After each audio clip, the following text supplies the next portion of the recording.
I've seen sheets, in like the VA and different things. Like, if you have these symptoms, you probably have PTSD. And I was like, yeah, I've got quite a few of those. Yeah. So. Yeah.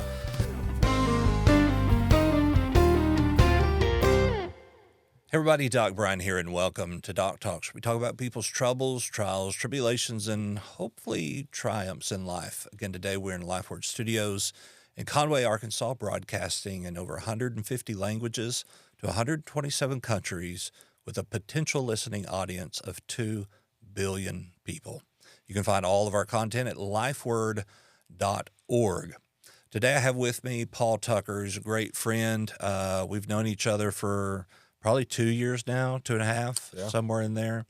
And it's just been a great friend of me. And June is PTSD Awareness Month. And, being military, former military, you see a lot when it comes within the realm of PTSD. Yeah. What are some of the, well, you have a diagnosis of PTSD. Yes, I do. So when that all began, was it kind of what is going on, or did you kind of have the inclination that this could be what it is?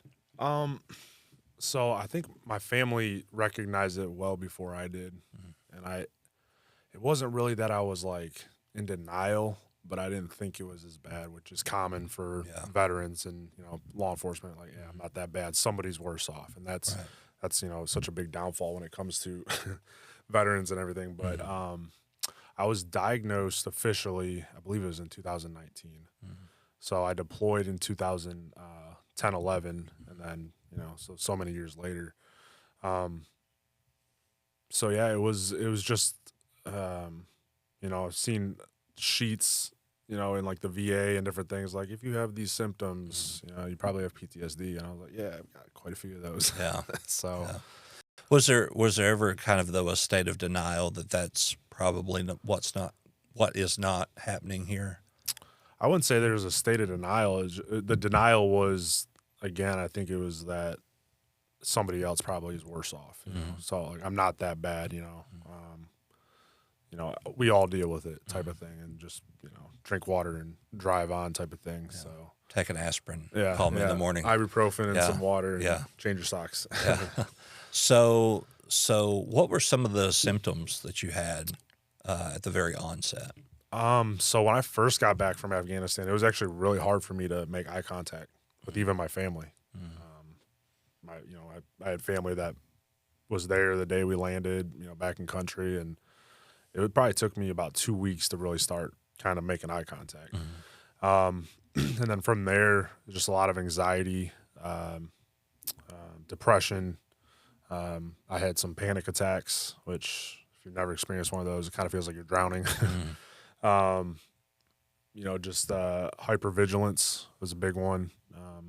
So those were some of the main ones that really stood out the most.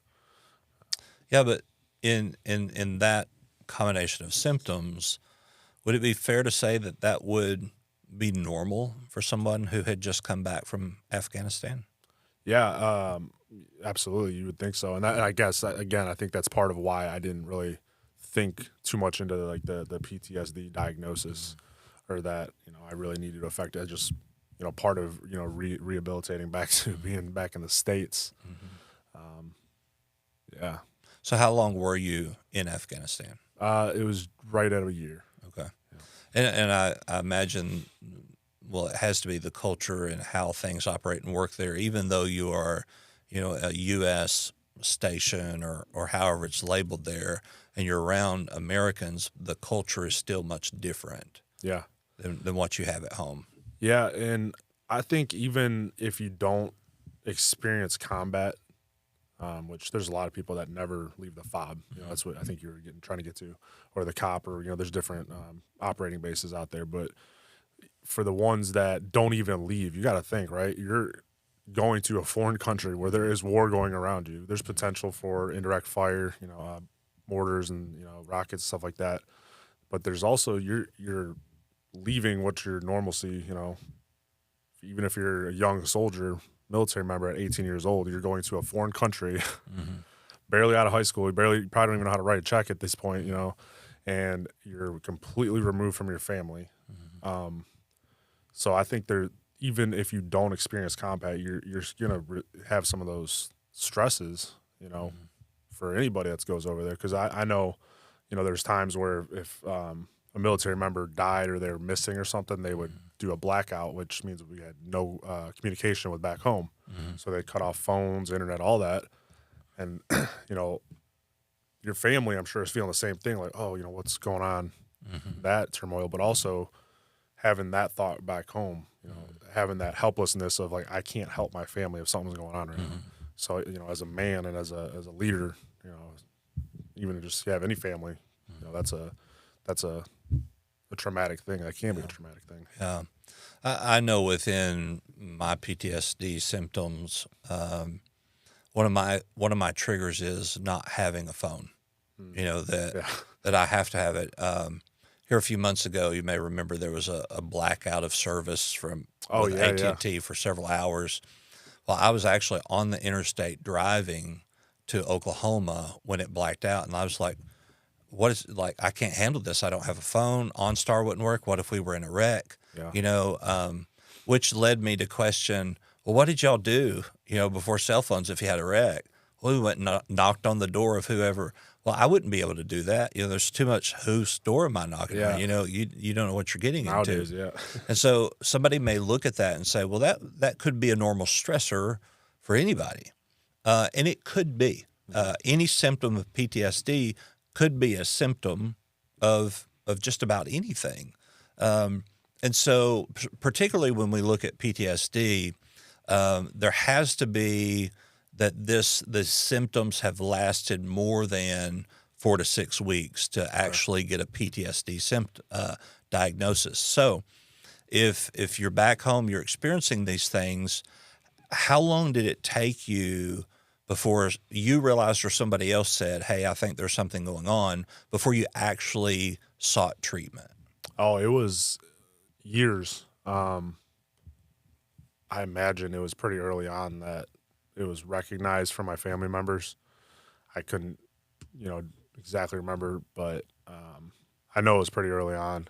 But again, I just had that I got buddies that have things inside them that weren't in there before they went over there, stuff like that. So I've always had that thought. But I didn't start getting treatment until it was like 2019. Yeah.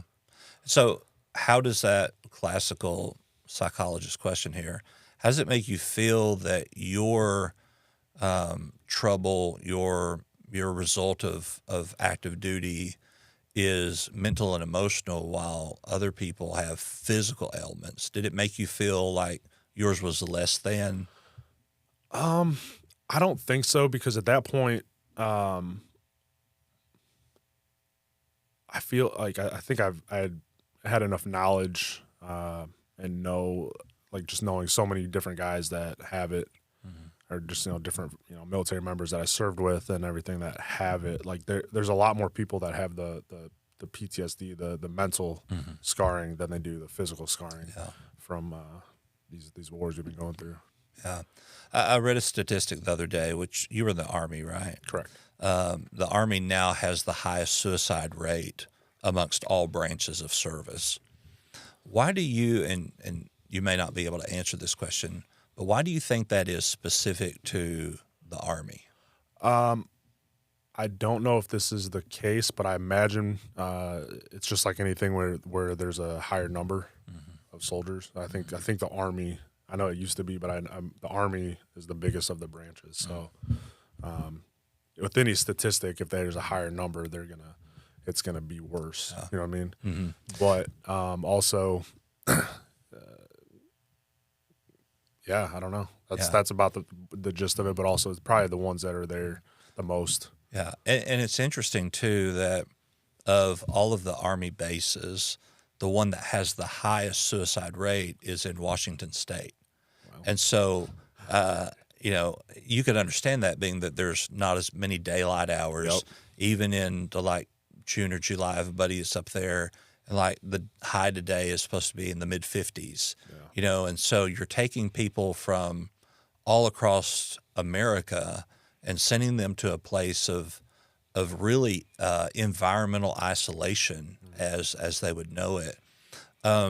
So as that relates to you being in Afghanistan, that change of climate, did that do anything to your mental health in that aspect? I don't think so. The only thing as far as the climate, like the stressors that kind of there was when we first got over there. I think we were like 8,500 feet above sea level. So going from being, a few hundred feet above to going out there, it took a little bit to adjust. But then, not as far as coming back. Over there you have those dust storms, which are wild to experience and stuff. And we weren't in too extreme of climate. It wasn't like overly hot. We saw snow a couple times, and kind of like here, where it's by noon it's melted. But yeah, nothing really makes me think of that being a trigger or anything like that. Yeah. So when you realized, hey, this is probably what I have, what was your next step? So got the diagnosis, like I said, I think it was like 2019, like early 2019. And then,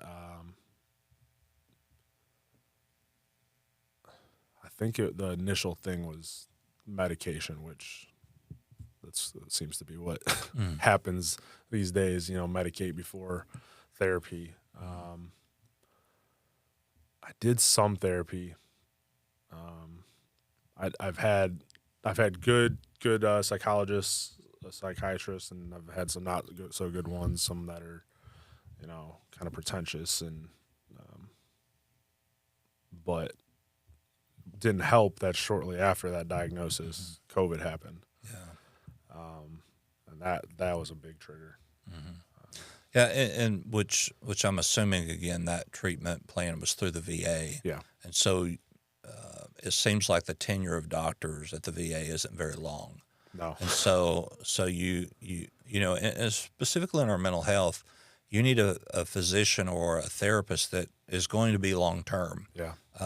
So that you don't. And you mentioned, the standard treatment is medication. The APA actually says the best course of treatment for any mental health issue is medication with therapy. And so what happens is we get you chemically to a stable point so that we can delve into what is actually happening in therapy, so you don't just go off the rails, in therapy. And as you know, and anybody who takes any mental health drugs, you got to find the cocktail that works for you. Yeah. And it almost, at the onset, it almost seems like, hey, I'm a guinea pig, or they just keep throwing medicine at me and I'm taking way too much medicine. But, when we look at that, okay, if you have diabetes, you may take metformin, you may take insulin, but all of those things are specific to what you need.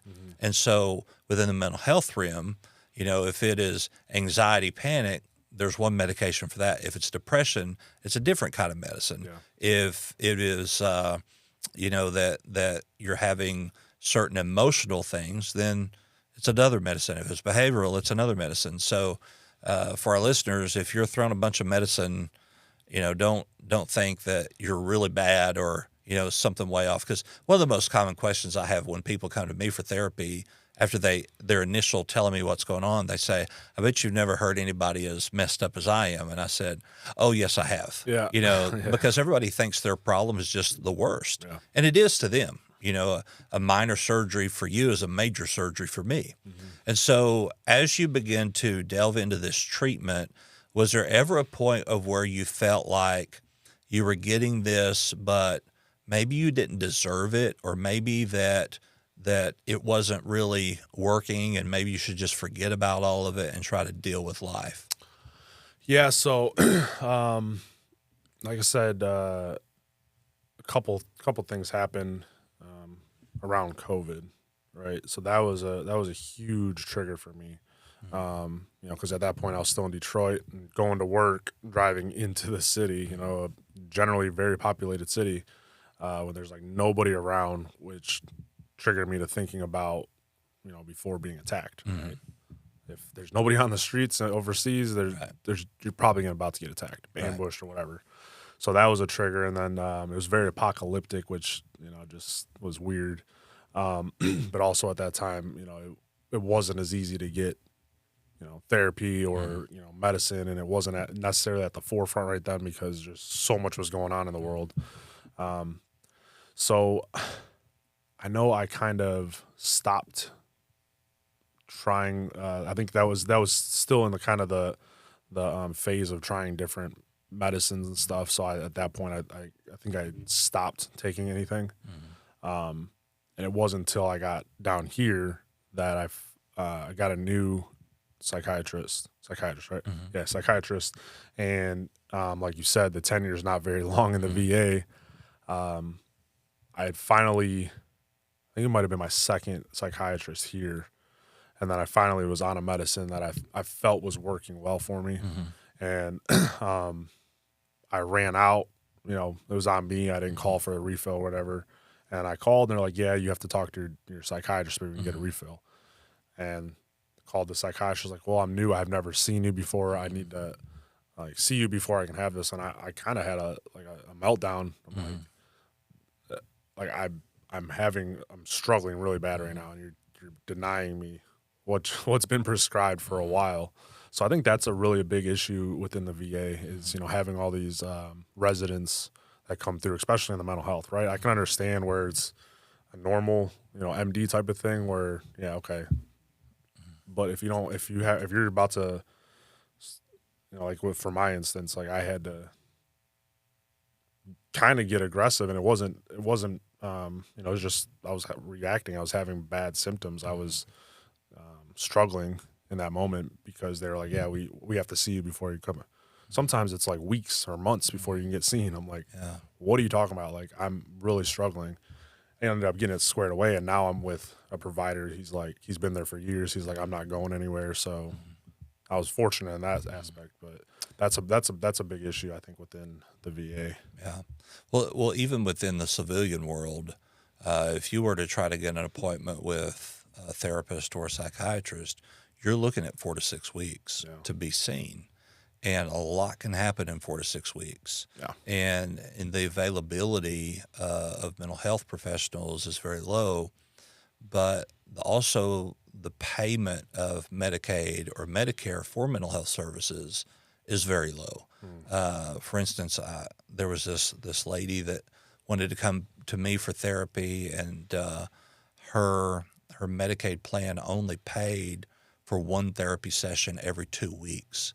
And she was one of those that probably needed it twice a week, to be able to regulate emotion. And so there are all these barriers that, it's the sad thing because you're already depressed or you're already anxious. You're already having sometimes thoughts of suicide. And now all of a sudden it's like you're just a number on a chart and you have to wait in line to get seen. And I know it's even more prevalent within the VA system. But as you said, you would think the VA would put more stock in mental health services, being that the high rate of mental health issues coming from people who are associated within the military forces. So in getting that treatment, what are some things that you can say, practical things that you did outside of therapy or medication that helped you? So I've been big for a while now, trying to make improvements every day, right? Physically, mentally, and spiritually. So physically, right? Obviously, I work out most days. I do You lift jujitsu. trucks. Yeah. Yeah. I do that next weekend. So I do jujitsu as well. Very physically active. I had a doctor tell me when I got out of the Army, actually, he's like, if you ever stop working out, your body's going to crumble. I was like, all right, copy. Like, I'm going to keep working out. Yeah. So that's a big one. There's a lot of, like the We Defy Foundation is for combat veterans. I know a lot of successful it's like a therapy, really. I know, like Ryan and a bunch of us, we all do it, and it really is like a therapy for us when it comes to PTSD, because you can't think about those things when you're Right. trying to prevent yourself from being choked unconscious, Sure, right? sure. So stuff like that, and then spiritually, just trying to get in the Word, changing what I keep. I talk about it like this: changing what I ingest. Whether it's food, what I watch, and what I listen to. So like I don't like 99% of the music I listen to is Christian music now. We don't watch movies that we used to watch, or used to think that were funny or like entertaining. If it's a something that the Bible says not to watch, if it comes up, we turn the movie off, or skip the scene. So you don't watch a lot of movies? No, yeah. And Brittany, I love her to death, but she likes to watch like the horror movies, and sometimes I'm like, nope, cut it, nope. Yeah. But yeah, just those few things, right? Just changing what I ingest, what I watch, what I listen to, what I eat. That's a big part of what we do. Yeah. Paul talks about that in Scripture, that we feed the spirit or we feed this flesh, and when we feed the flesh, feed the spirit, it can overcome the flesh. So it makes practical biblical sense that that's what you do. What are some of the things, though, that you do in situations where and I think triggered is way overused. Yeah. But in recognizing that this is an area where you could be triggered, what are some practical steps that you take to, and let's pretend that it's a situation where you don't have a choice. Yeah. This is what you have to do. What are some ways that you try to cope with that? I'm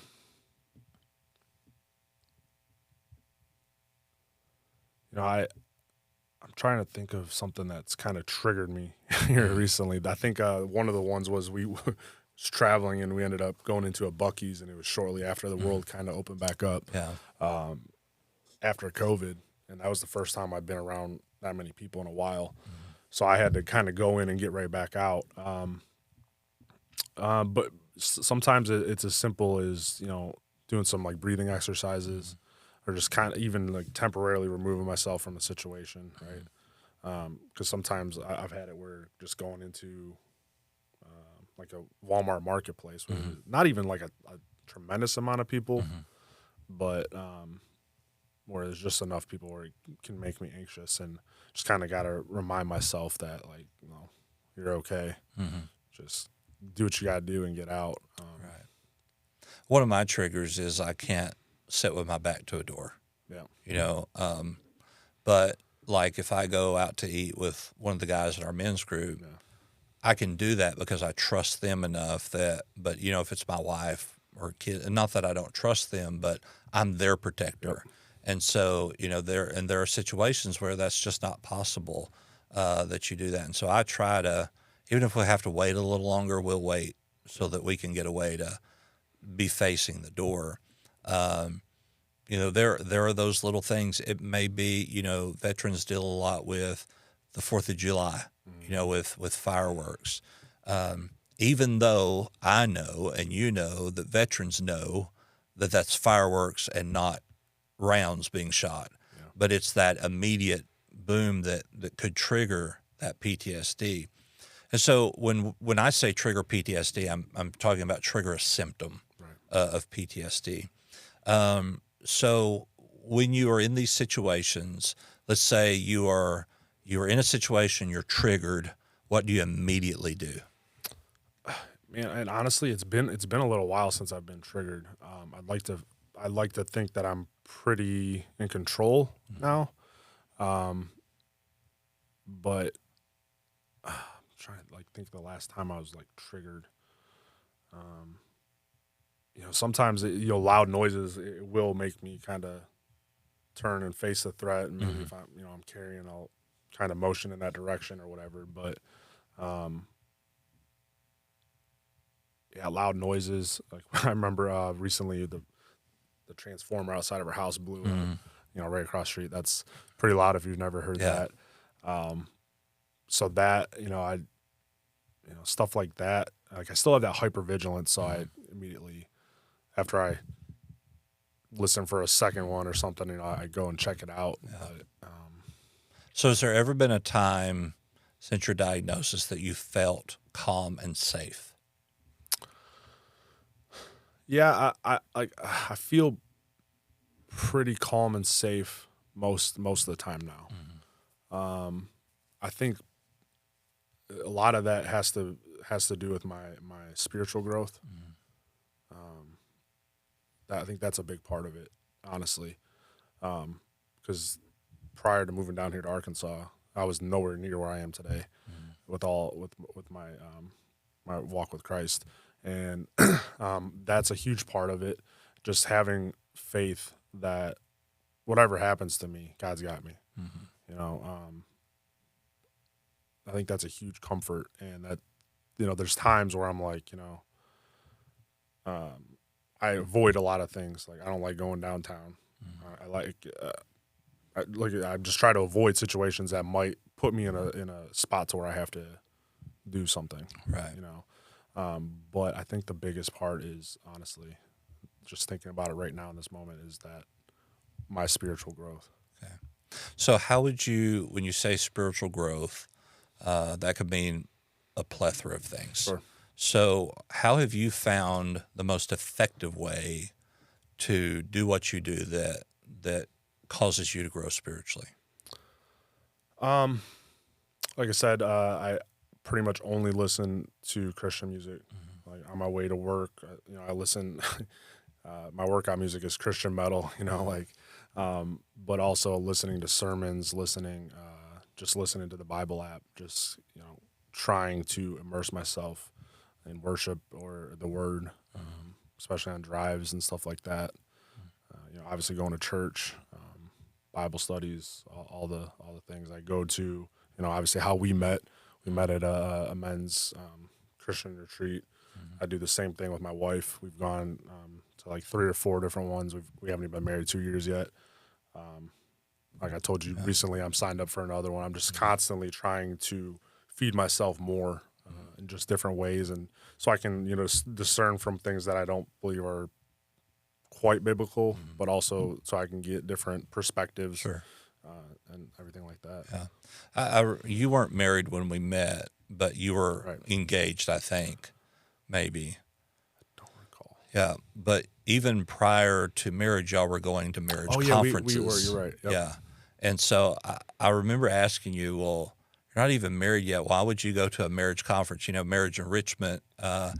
And you told me it was regular maintenance, how you do regular maintenance to a vehicle, you do within your marriage.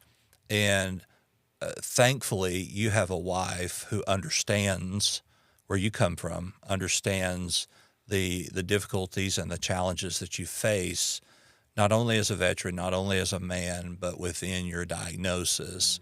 And I could pretty honestly say she challenges you. I mean, you went without eating any vegetables for how long that she made you do that? I'm still not eating Oh, vegetables. you're still not eating. So in having a partner who understands, and I know when Jennifer and I got married, it took her a long time to realize that, you know, for instance, if I was triggered, I didn't want to be touched. Yeah. And a woman's first instinct is to hold and to hug, you know, in those moments. And I'm like, I don't want you to touch me right now. And then they get upset because they feel like they're not being loved. And that is very easy to get in the crazy cycle where they don't feel loved and they disrespect and, you know, go back and forth. So how vital has your marriage been in helping your mental health? So it's funny you mentioned that, and I didn't think about it until you just said that. But same situation happens to me. Sometimes I'll have my days, like you know, yesterday I was having a day, but it's frustrating for her where she's like, I don't know what to do, and I don't know what answer to give her. I don't know. I just need you to be present. I don't like just be there. Yeah, I don't want to talk about it. You know, we don't, as men, we're not big on talking. As we both have podcasts and try and talk. But yeah, I think just having a great Christian wife that's knows the role as a helper, and just like is so good in that way. Like we are very good at picking each other up, right? Like when I'm having bad days, she'll kind of step up, and because we have chickens and dogs and everything, and that you know is a task in itself. But then same thing, if she's having a bad day, whatever, I try and do the same thing. I'll cook dinner, vice versa. We always are picking each other up in those senses, but also helping keep each other accountable with staying in the Word, going to church. You know, I've recently, I used to smoke cigars every weekend. For a while there, it was like almost every day. When we got married, that was often. It was a couple times a week, and it's gotten down, and now it's like special occasions. Alcohol, we don't drink anymore. So just having that marriage to where you're equally yoked and you're trying to be better in all aspects, definitely helps. Yeah, you mentioned you had a podcast. I've been on it once. Tell us just a little bit about your podcast. Yeah, so the Wisdom for Warriors podcast, the idea came from, because the guys I work with, we're always working out, we're always doing jujitsu, we're beating each other up at lunch for fun. So Proverbs 27:17, iron sharpens iron. So that was the idea with it, but there's about 36 podcasts with iron sharpens iron or something along those lines out there. So the Wisdom for Warriors, just building up strong men in a weak world is the kind of the idea there. So I like to, get on there and ask different Christian men that I know what they think a good Christian masculine man looks like. I've had you as a pastor. I've had a couple pastors on there. I've had my wife on there. We do episodes on there talking about our successes in marriage and everything, because that's part of it, right? Having a good, as a warrior, you should have that support once you're not fighting. So yeah, this year's been a lot of traveling and stuff for me, but I know I did an episode, being that it is PTSD Awareness Month, and I just found out also it's Men's Mental Health Awareness Month. Yeah. I did an episode with my buddy who recently went through a program for PTSD. Just anything that's kind of on my heart. Like I've had it on my heart for a while to do something more as I get more into my Christian faith. And I wasn't even on social media until I started this podcast back up, and it was just something to try and get out there more. So I just leaped at it. It's nowhere near as professional as this. Half the time you can hear my dogs clacking around and everything. But we're very blessed here to be able to use these studios. Yeah. But I will say, last week, one of my my professor, my jiu-jitsu coach, one of his students recently moved back to Texas, but he told my buddy, my professor, he's like, yeah, I listened to Paul's podcast and it's really helped me.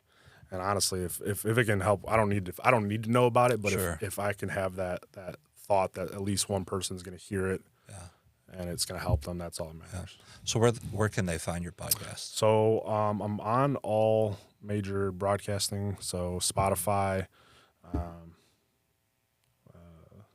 iHeartRadio. I don't have any episodes really on YouTube right now because I only have one visual episode. Apple podcasts, so all the major ones. Okay, so all the major streaming networks. Yeah, streaming ones. Yep. Okay, so wrapping this up in a really pretty bow here. Okay. If you had one message that you could tell anybody in the world when it comes to mental health, PTSD, what would that message be? So I'm getting ready to go to I signed up to go to a program with the Mighty Oaks Foundation with Chad Robichaux, and one thing he mentions and talks about in his program is if what you're doing isn't working, why not try something else? And I was thinking about that on the way over here, and I'm like, man, that not only for your mental health but just life in general. If you want to make a change, just thinking about that statement and make a change, right? If you don't like the way you physically feel and you're eating bad things all day, why don't you cut some of those out and try something else? Yeah.